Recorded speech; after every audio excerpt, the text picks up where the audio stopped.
Hello, everyone. Welcome to AXSChat.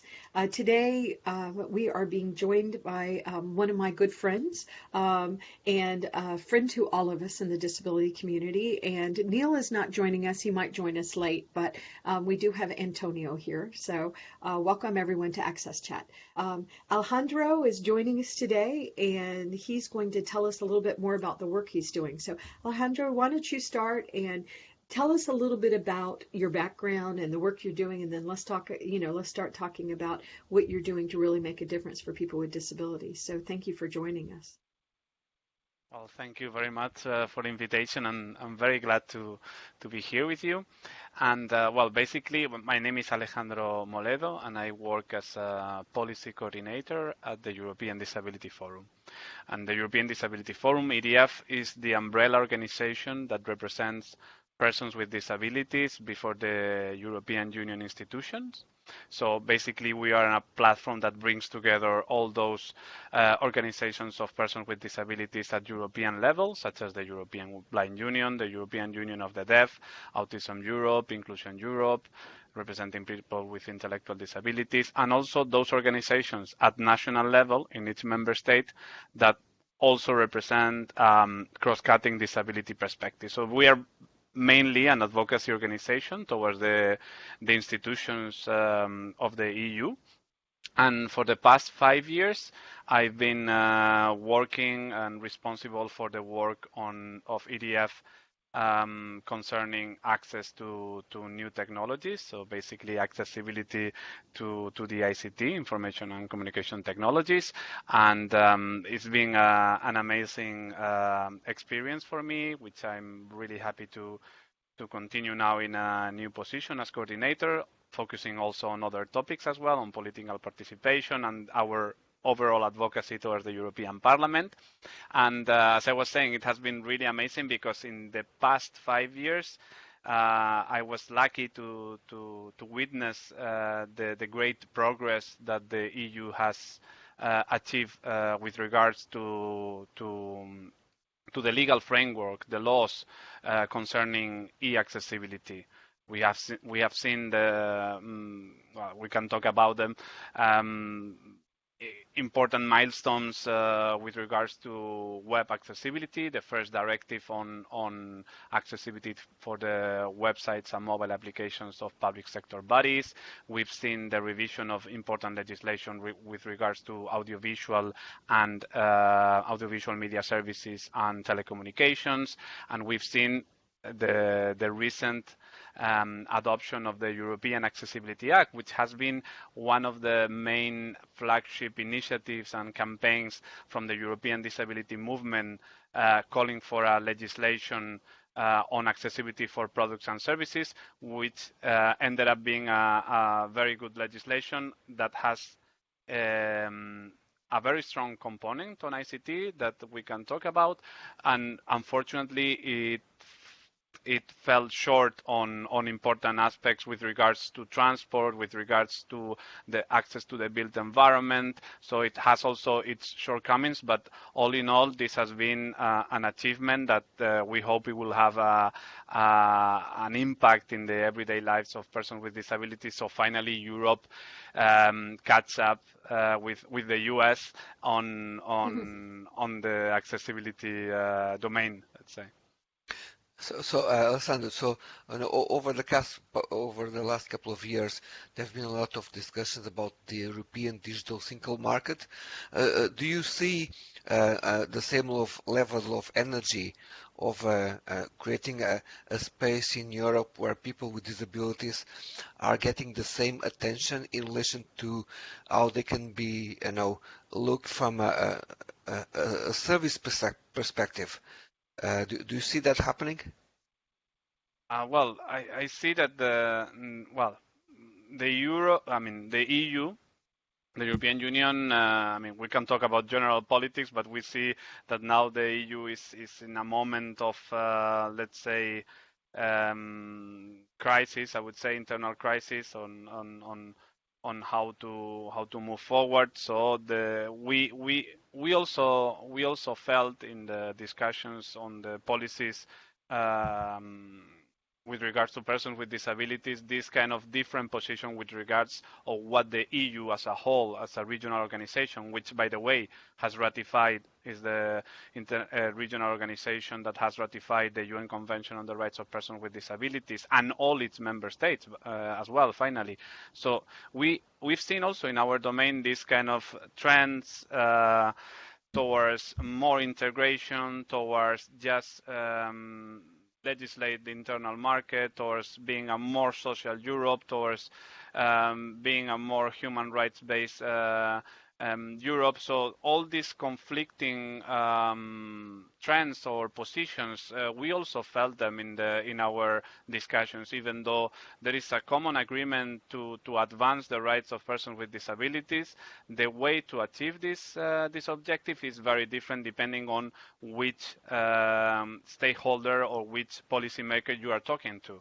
So we have the good practice of the Web Directive, for example, but we also have for more than 10 years the Directive on Anti-Discrimination, what we call the Equal Treatment Directive, a directive on anti-discrimination, so against the discrimination on the grounds of disability, among other vulnerable groups, let's say. This directive has been stuck in the Council because of a couple of member states since more than 10 years, and we still don't have an anti-discrimination legislation in the EU. So in our domain, we see these converging forces and this kind of lack of common understanding on common ground on how the EU should work. I don't know if that answers more or less your question, or I went too much on general politics. That's really puts things into perspective, because I've been following the events, and you by following sometimes conversation on Twitter, you see the different tones. Coming from different countries, different sectors, some countries really trying to move forward and act faster, and even some people from the Commission who really want to make things happen. And then you see that somebody is holding things, we need to delay, we need to go back to our parliament. You see those forces.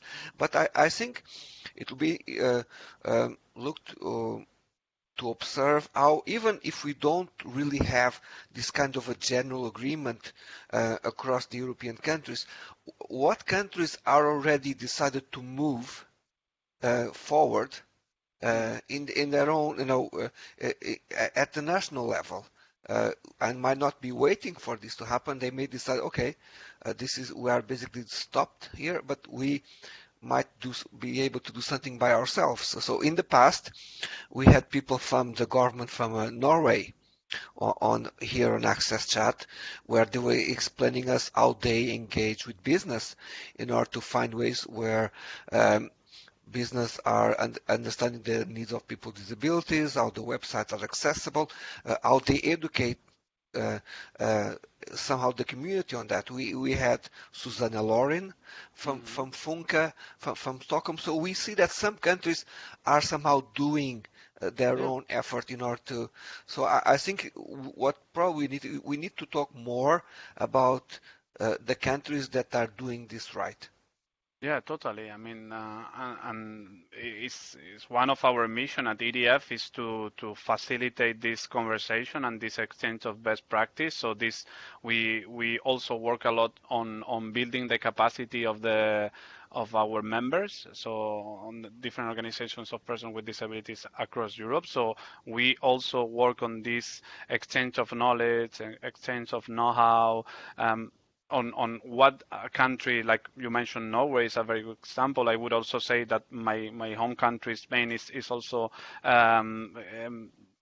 taking very good initiatives with regards to persons with disabilities, and we need to put this on the agenda of the other countries, but also on the agenda of the EU as a whole, because the EU, sometimes we forget about the importance of the EU, or we take it for granted, but the EU has it's a unique project worldwide that can actually make things happen with the right political will, and it's a great forum to exchange this kind of policies and go for the best. I mean, take the best out of the different initiatives at national level. But what we discussed before, the problem is that these converging forces, like some countries just they just want the EU to deal with the internal market. Others, they want to go a bit more social, but not too much because the social policies are a national competence and so forth. So these kind of discussions are very important for politicians, but also for NGOs and civil society organizations. And this is something that at EDF we bear in mind, and we focus a lot on this exchange of good practices and building the capacity of our members. I noticed that when y'all, one thing that I really like about there's so many things I like about the work you're doing, Alejandro, but one thing that we noticed in the U.S. was these things that you were putting out. We found them very valuable, and there's a lot of U.S. multinational corporations that were actually considering that what you're doing in the EU is easier for them to. Easy is probably not the right word, but in really making sure that they are being accessible, they think that you do a better job of explaining what you expect from them to be accessible. Where some of the other laws that we've seen in other countries, including in the United States, it's so vague that often I will see corporations going out trying to be accessible, and then they're like, okay, is that what you wanted? Okay, is this what you wanted? And then, of course, we like to answer them in the U.S. And we talked about this before we went on air. You know, we're litigating a lot in the United States, and our litigation is messy and problematic and causes divides, but at the same time, it is actually advanced. As well. It's driving force. We wish we didn't have to do that. We wish more so that corporations saw the value in including everyone, which includes people with disabilities. And by the way, I think they do.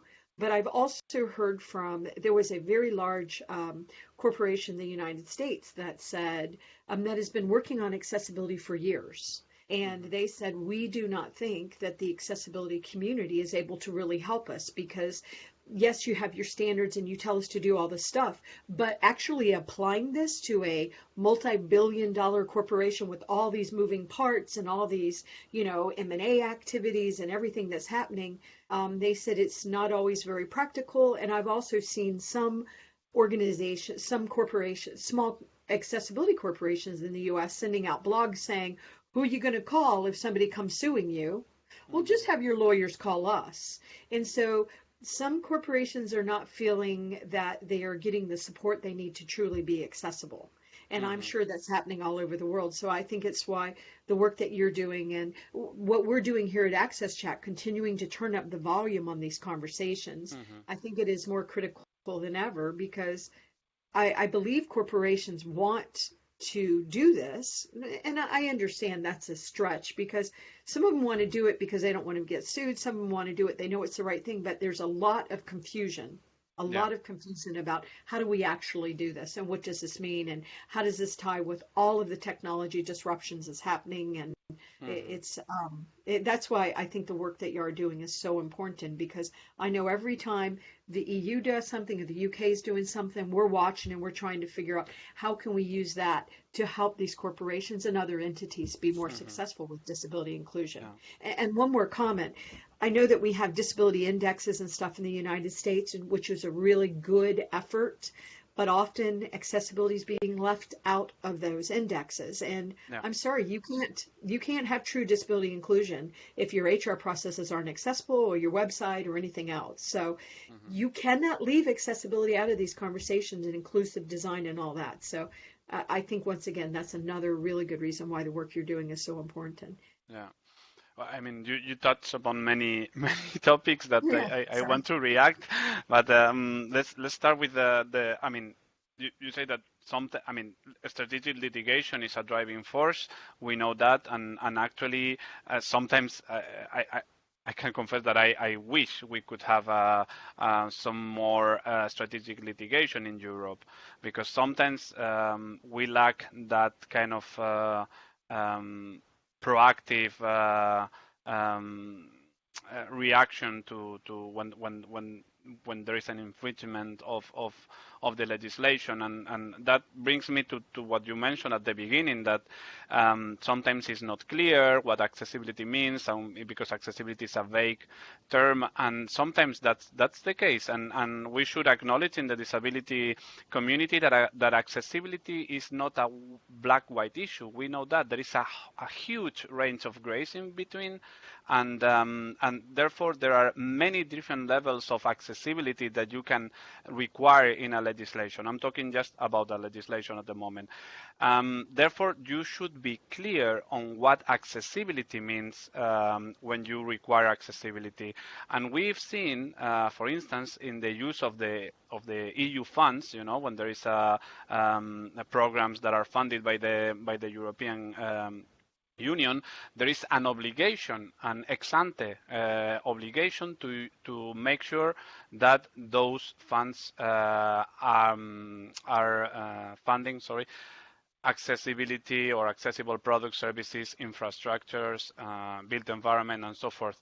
The problem is that sometimes that's just a requirement that stays in paper but not in practice, because the people managing the funds, the people procuring, the bidders, so the companies applying to those tenders, like you want me to develop a new mobile application, okay, here you have it.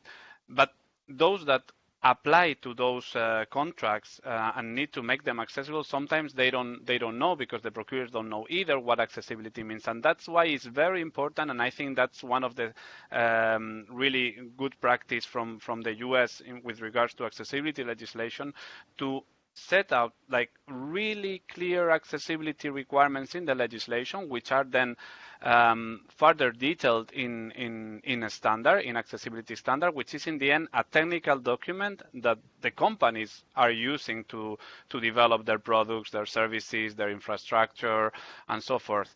So what the problem that we saw, as I was mentioning, is that sometimes public procurement, which requires to take into account accessibility and design for all users, the use of EU funds, and so forth, there was not a clear understanding of what this means. So they were converging, diverging, so conflicting understandings on what this means at national level. So for one country, accessibility means this, for another one, it means that.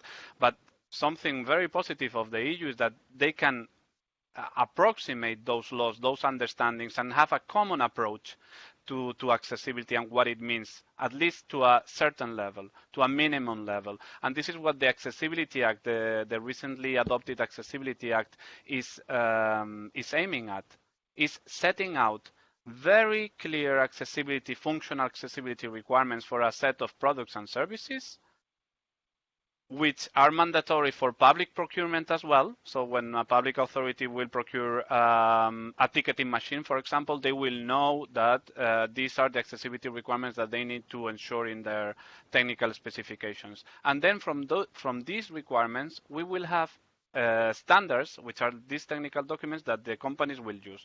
And therefore, we'll have certainty that they will be in conformity of the legislation. So clear accessibility requirements is fundamental. So first, the obligation, of course, the accessibility provision, then accessibility requirements, clear accessibility requirements, leading to accessibility standards, and then I would say also, as you have in the US, a strong enforcement mechanism. And this is something that, for instance, in Europe, we are lacking with regards to public procurement, because if you're a citizen and you see that suddenly your government has created this new bridge to cross the road, the highway, and that bridge is not accessible for people using wheelchairs, you cannot, you can complain, you can do the city hall to court, but who's going to do that? I mean, we should have more robust enforcement mechanisms to ensure that citizens, they can lodge complaints and they can defend their rights, and they can go and say, hey, this is not appropriate. You need to make sure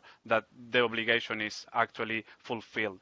And for that, we need strong legislation, a strong legal framework, and a strong and robust enforcement mechanisms for the users and the citizens to claim their rights and make sure that everybody complies.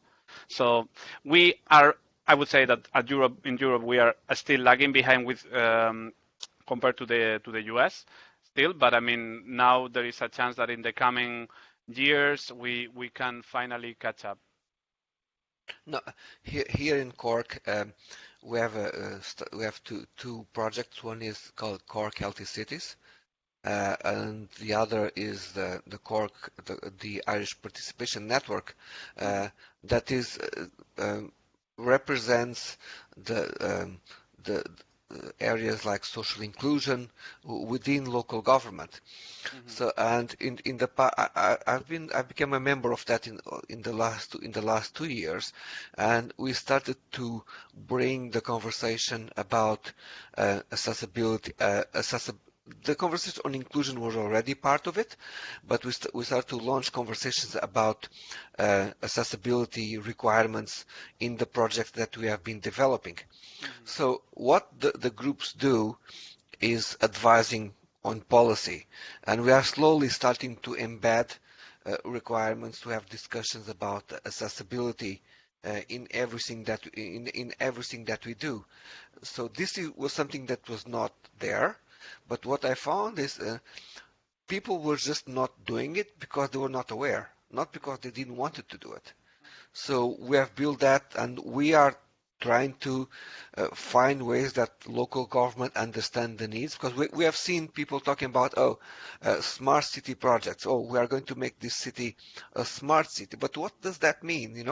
What is the meaning of a smart city if people are not able to navigate through the city, and you are just talking about building, let's say, a lot of the technology or a tram that go from A to B, but then someone in a wheelchair is not able to access to that tram, or the roads or the footpath is really nice and beautiful for someone that is cycling, but then a visually impaired user wants to cross the road, and there's the bicycle track in the middle and is at risk. So we are trying to have that conversations, and we see that people are open to it, but we have seen that develop here in Cork, but I see that it's more and more important to try to engage in these small forms of public policy, but at the same time trying to,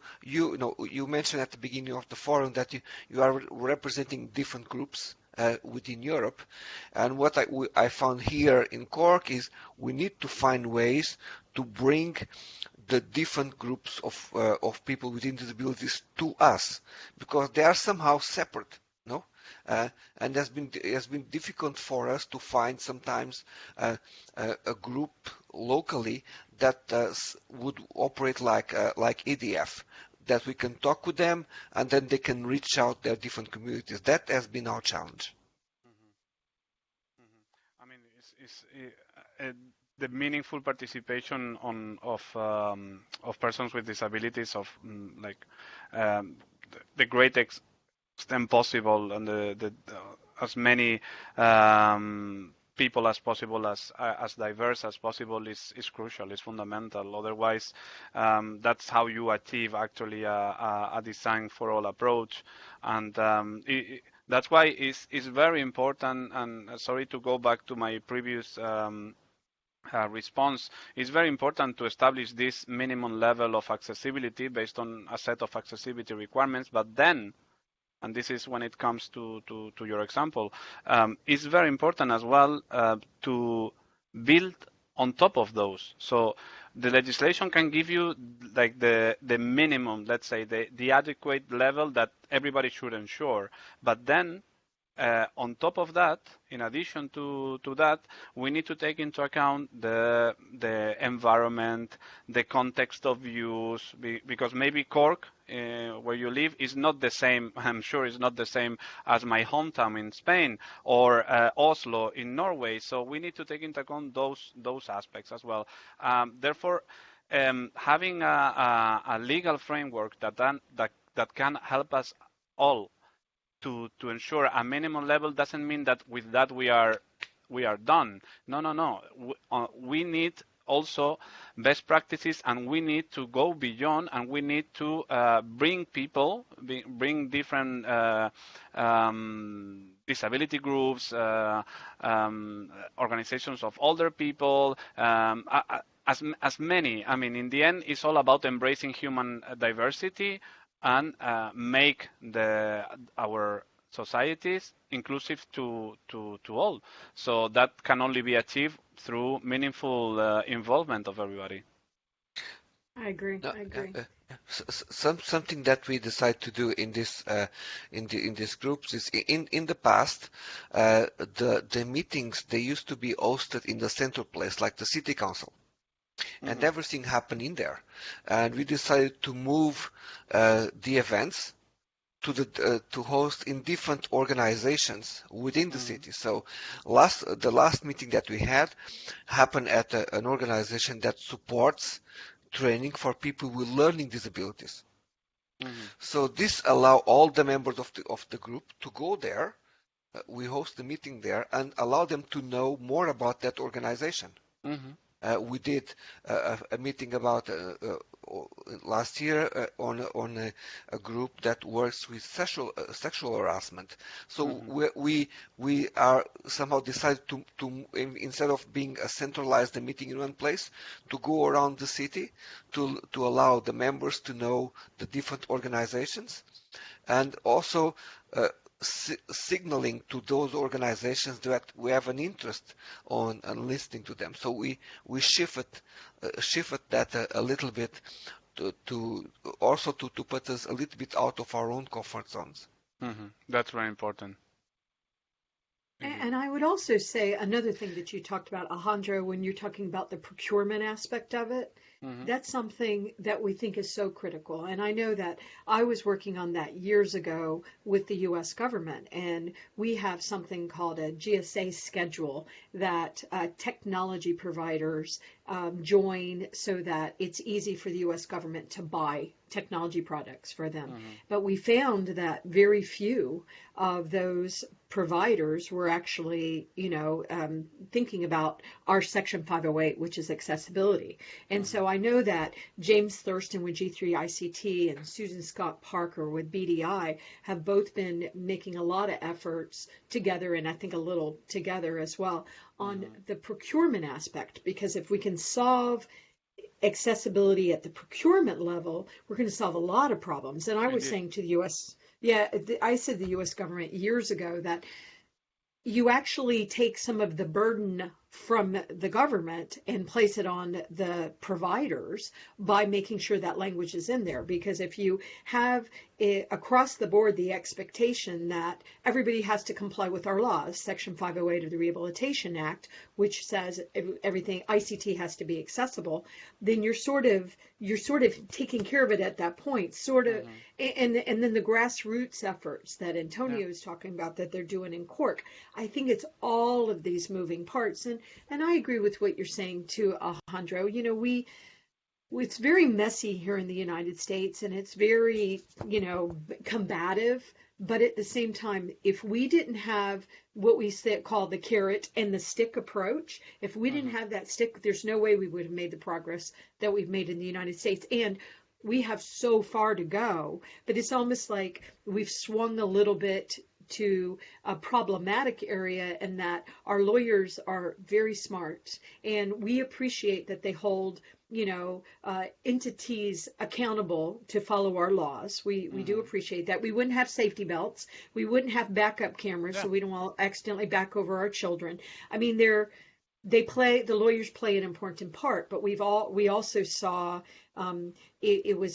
we were sort of scared of something we were seeing in the States, and that lawyers were suing corporations because they weren't accessible, and money was being made by the lawyers, but the lawyers were not holding the companies accountable to go ahead and make their applications, their internet, their websites, their HR processes accessible. So the companies were getting sued, but nothing was happening. And so we have leaders like Lainey Feingold, who has been on AXSChat before, and others that have said no.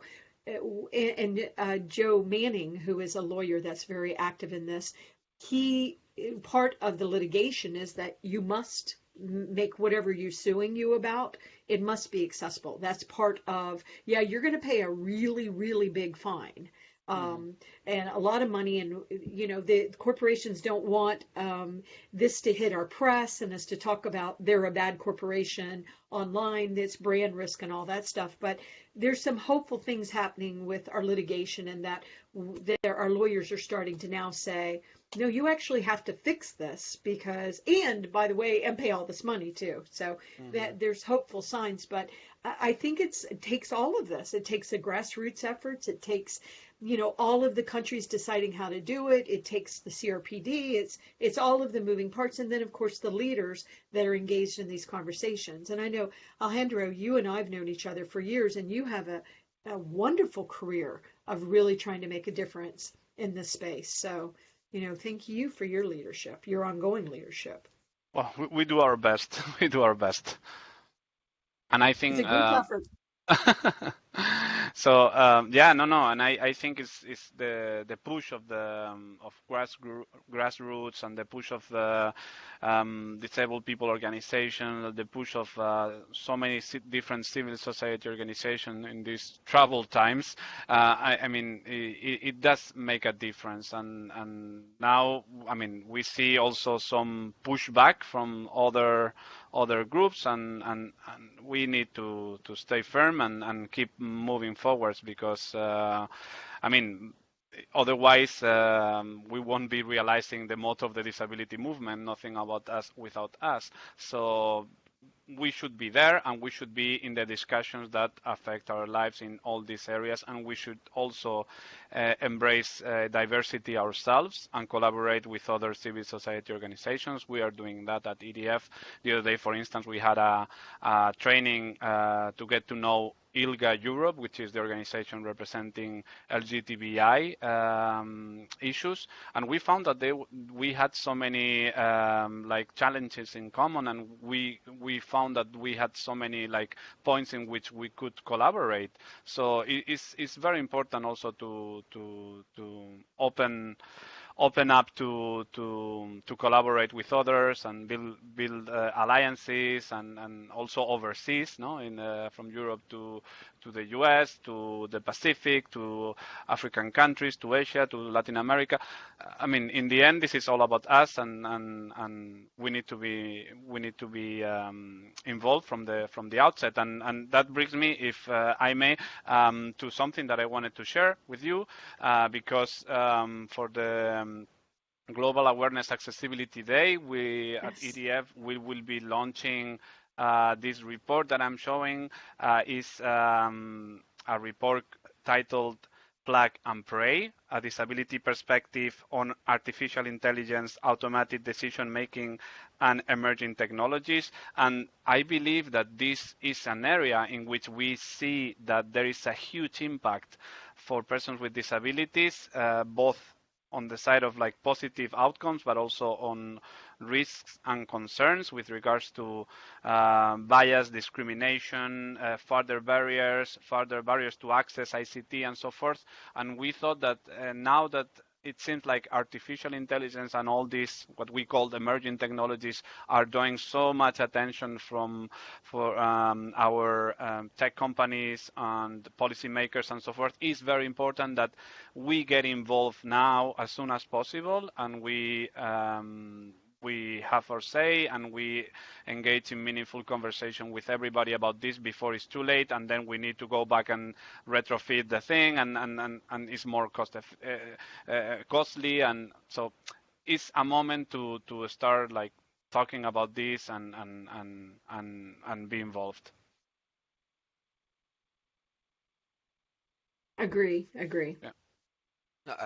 I had a conversation yesterday with someone that usually does a lot of training with developers in many different areas, and he was telling me at the moment the training that we need to do, that would have an impact on AI and bias, and the training that we need to do with developers is not about code.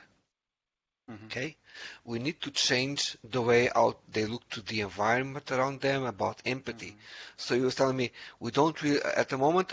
My training sessions with technical people are 80% non-technical because that's where we need to bring our focus in terms of their training because they seem to be missing out and not having the ability to listen, considering that the level of complexity of what they are doing had reached a level.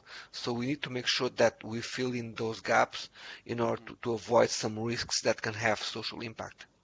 Indeed, indeed. This is a huge challenge for the tech industry, I would say, because first of all, the data sets that in which these artificial intelligence solutions are based are usually biased. So are usually thinking that that a wedding, for example, should be in this certain way, in the Western way. So the woman in a white dress, the man with a tuxedo or something. So there will always be this bias that we need, the tech community and the society as a whole, we need to correct, trying to look for fairness, even though this is a very, very, very difficult concept to put clearly in a technology solution. But the key here is to, as you mentioned, is to make them understand, to open their eyes and see that there is not such a thing as an average user. They always think of a white young man that is very keen and fancy on technologies that will sort his way out will know how to do things, even though the layout may change every now and then and it will get more difficult.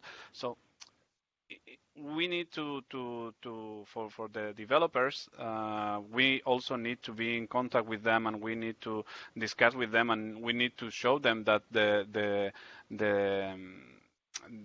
people are diverse, and the different contexts of use in which you are going to put the technology to work are very different from each other. And similarly, the procurers of that technology. So imagine that a company wants to purchase an artificial intelligence-based application to run the recruitment of a recruitment process.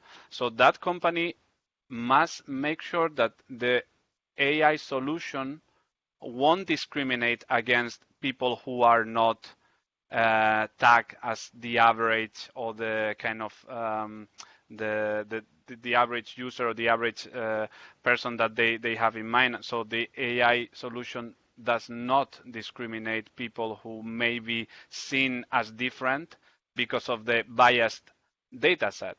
So all this is a huge challenge. I mean, it's really exciting discussion. There are very exciting discussions about it, and the disability community, we need to be there, and we need to make our voices heard as well there, because this is definitely a driving force in the coming years in many society. It can be a huge enabler for many societies and many people, including persons with disabilities. It can support our participation in all aspects of life and our independent living. Think of like smart homes, robotics, virtual and voice assistants that are already available on the market. All these solutions will tend to get more and more present in our everyday life. Smart home appliances. I mean, I can't wait to have a smart washing machine, which doesn't mean that it does my laundry for me, but I can control it from my smartphone using my assistive technology. So all these things are already there, and we need to make sure that these solutions are actually designed for as many people as possible. Well said, well said. And you had made a point. I just want to remind the disability community of this, but you had made a point earlier about nothing about us without us. People with disabilities have to be in these important conversations and the mainstream conversations about the AI and the robotics and the autonomous vehicles and the Internet of Things. I totally agree. And that, once again, we're trying to do those conversations on AXSChat and other places. But at the same time, I do want to remind the community of people with disabilities, we also have to walk the walk. We are actually seeing more disability organizations and groups that support people with disabilities getting sued because they're not accessible. If the people that you're trying to support, your members, your customers, are people with disabilities and you're a disability organization, you have to follow the rules too. You also have to be accessible. And I had one group come to me and they're like, we're getting sued. And I'm like, well, what you do for a living is outfit cars so that people with disabilities can drive them. Why would you not be accessible?